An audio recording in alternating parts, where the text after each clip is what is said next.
그렇게 두 번째, 세 번째네요. 네 번째인가요? 그렇게 연애를 또 새로 하게 됩니다. 안녕하세요. 예나의 휴먼 레코드입니다. 오늘은 나혜석의 유일한 벗, 김일엽이라는 사람에 대해서 이야기를 해볼 텐데요. 그녀는 나혜석보다 해방 전후에는 더 유명했었어요. 이유는 나혜석은 1948년에 행여병자로 숨진 데에 비해서 김일엽은 1971년까지 장수를 한단 말이에요. 그러니까 해방 전후에 살아있었고, 그리고 죽기 전에 책을 남겼는데 그게 베스트셀러가 되었기 때문인데요.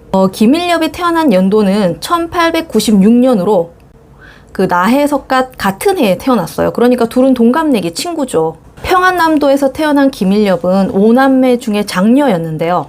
지식인이자 목사였던 아버지 때문에 기독교 집안이었다고 해요. 그리고 공부를 시키면 여자도 크게 될 수 있다고 생각했던 가정 환경이었기 때문에 어려서부터 교육을 받을 수 있었는데요. 그러나 14살이 되던 해에 어머니가 죽고, 그로부터 6년 뒤 이화학당을 다니고 있던 그 해에, 그러니까 1915년에 아버지마저 여의게 됩니다. 그리고 이제 자기 밑으로 동생들이 있었는데 그 4명의 동생들이 모두 죽고 말아요. 그래서 20살 나이에 열혈단신, 천의 고아가 되어버리는데요. 이러한 환경이 그 김일엽이라는 여성을 그런 자유연애로 이끌었는지도 모르겠네요. 그런 성장 배경이. 그녀는 남성과 헤어지고 나면은 그러니까 돌아갈 곳이 없었기 때문에 그 때문에 외로움을 참지 못하고 계속해서 새로운 만남을 가졌지 않나? 그런 생각이 좀 들어요. 또한 그녀는 교육을 받은 신여성이었고 그 글쓰기라는 비범한 재능을 나혜석처럼 가지고 있었기 때문에 이 여성의 인생이 평탄했을 리 없죠. 김일엽은 12세 때 동생이 죽어서 그 충격으로 그 죽음이라는 시에 대해서 쓰는데, 이것은 이제 1907년에 쓴 것으로 그 사실상 육당 최남선이 해에게서 소년에게 라는 그 신체 시보다 좀 더 앞섰다, 좀 더 빠르게 썼다, 그래서 우리나라 최초의 신시의 효시이다, 뭐 이렇게 말하는 사람도 있어요. 그만큼 이제 그녀가 글재주가 좋다라는 것인데요. 김일엽은 아버지가 돌아가시자 기독교에 이제 회의를 품기 시작해요. 그러면서 점점 기독교를 믿지 않게 됩니다. 그 외할머니 덕분에 겨우 학업을 이어나가게는 되는데요. 22살 때 유학파 교수 이노익이라는 사람과 결혼을 하게 돼요. 그러니까 당시로는 좀 늦은 조혼이었다, 이렇게 볼 수 있는데 그 무려 나이 차이가 18살이나 차이가 나요.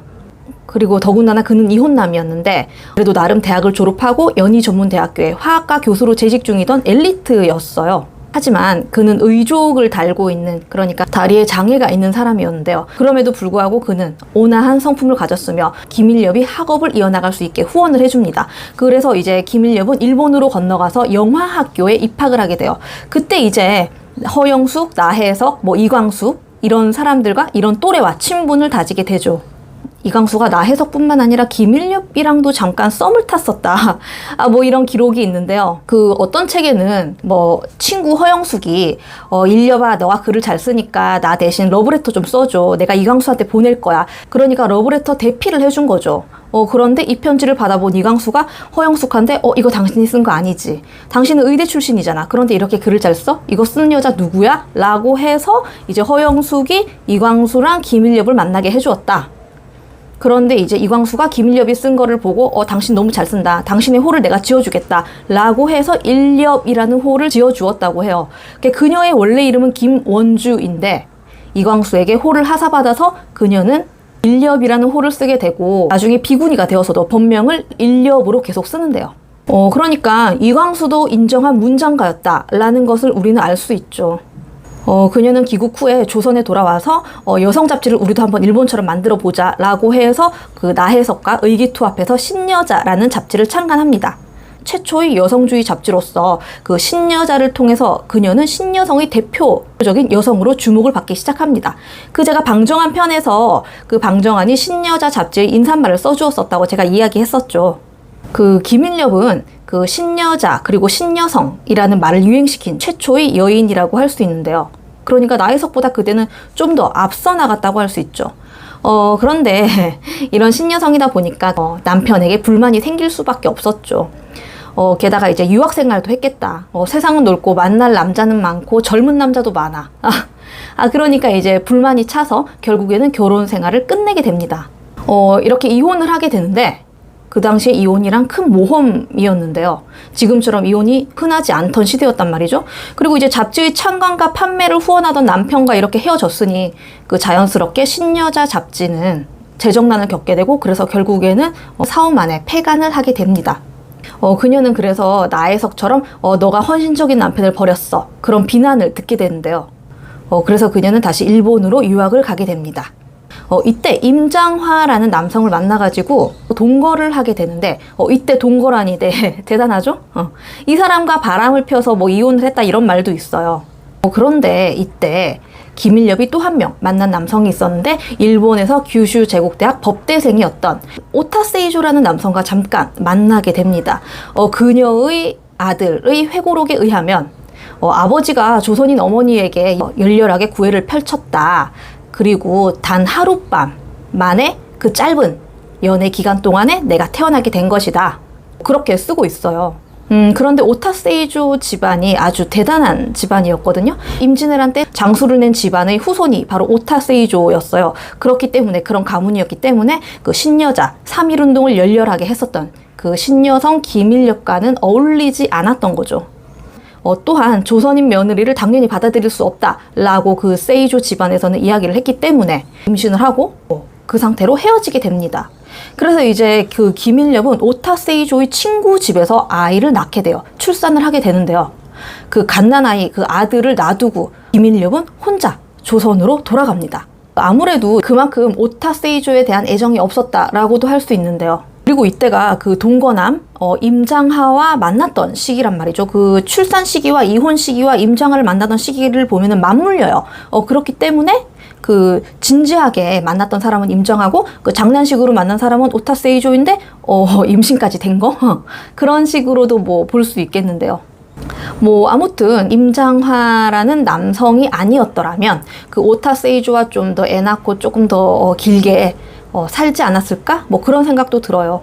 헌데 이 당시 그녀의 이혼보다 더 대단했던 게 제가 아까 말했던 그 동거 생활이었는데요. 그녀는 자유연애론자였어요. 자유연애론자를 내세운 사람답게 내 의지로 선택한 사람과 자유롭게 연애만 하겠다. 결혼이라는 제도에 갇혀서 안주하지 않겠다. 뭐 그런 식으로 이제 주장을 했는데요. 그래서 이제 이것이 이제 개인주의적이다 라고 해서 많은 사람들이 비판을 받게 돼요. 나는 이 사람과 결혼이라는 제도에 안주하지 않겠다. 그리고 이 남성과 나는 개인주의적인 그런 예술관이 잘 맞기 때문에 만약에 동거를 하다가 삐걱거리는 일이 생기게 될지라도 우리는 그 예술관이 우리의 갈등을 봉인시켜 줄 것이다. 합의점을 찾게 해줄 것이다. 뭐 그런 식으로 이제 생각을 했었는데요. 김일엽은 이 당시에 개인의 자유와 권리가 조직보다 더 우선해야 한다고 발언을 했기 때문에 많은 사람들로부터 욕을 먹었었는데요. 뭐 지금이야 당연히 개인의 권리와 자유가 이제 뭐 소중한 것인 것을 모든 사람들이 다 알고 있지만, 그 당시는 이제 틀리고 지금은 옳은 발언이다. 뭐 이렇게 말할 수 있는데요. 때는 일제강점기였단 말이에요. 그 뭉쳐서 나라를 지켜도 모자랄 판에 조직보다 사회보다 나라보다 내 자신을 우선시한다? 있을 수 없는 일이었죠. 성리학자, 남성 지식인, 뭐 조선총독부, 친일파, 독립운동가들, 뭐 그런 모두 대부분의 사람들로부터 욕을 먹었어야 했는데요. 인간성에 문제가 있다, 인격적으로 문제가 있다, 뭐 이런 비난도 받았어야 했고요. 이러한 비난 여론 속에서 그녀는 결국에 동거했던 임장화와 이별을 하게 됩니다. 뭐 동거의 끝이 이별이라는 게 뭐 당연한 수순인 것 같기도 하고요. 김일엽은 잠시 교편을 잡기도 했지만 그 직장 생활이 평탄하지 않았다고 해요. 그녀는 동아일보에 글을 기고하게 되는데, 그때 또 그 인연으로 정치부 기자였던 국기열이라는 남성과 또 만나게 됩니다. 그렇게 세 번째네요? 네 번째인가요? 그렇게 연애를 또 새로 하게 됩니다.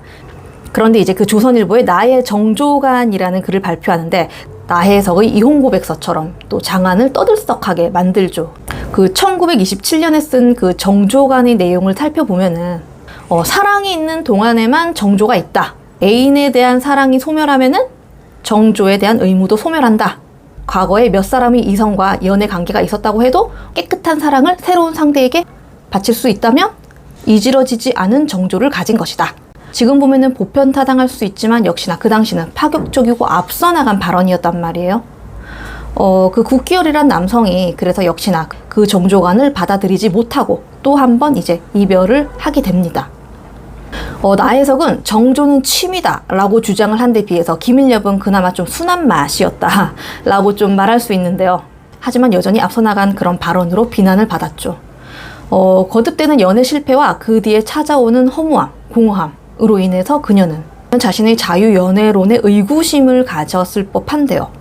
그러니까 지금은 누구나 자유연애를 하고 그거를 이상하게 생각 안 한단 말이에요. 그리고 그것이 실패하더라도 새로운 연애를 하는 것을 당연하게 생각하는데, 그러나 이때는 바로 1927년, 거의 100년 전이었단 말이에요. 이 100년 전에 연애를 그렇게 밥 먹듯이 하는 사람이 아무도 없어. 그렇기 때문에 이렇게 자신의 고민을 토로할 사람이 없었다는 게 이제 그게 바로 큰 불행이었지 않나 싶어요. 아무도 공감을 할 수 없다는 것. 그리고 더군다나 같은 생각을 가졌던 나혜석은 그 당시에 전 남편이 자식을 만나지 못하게 해서 그러한 상황이었기 때문에 친구에게 이러한 고민을 털어놓는 게 사치였겠죠. 그러다가 이제 또 새로운 남성을 만나게 되는데 바로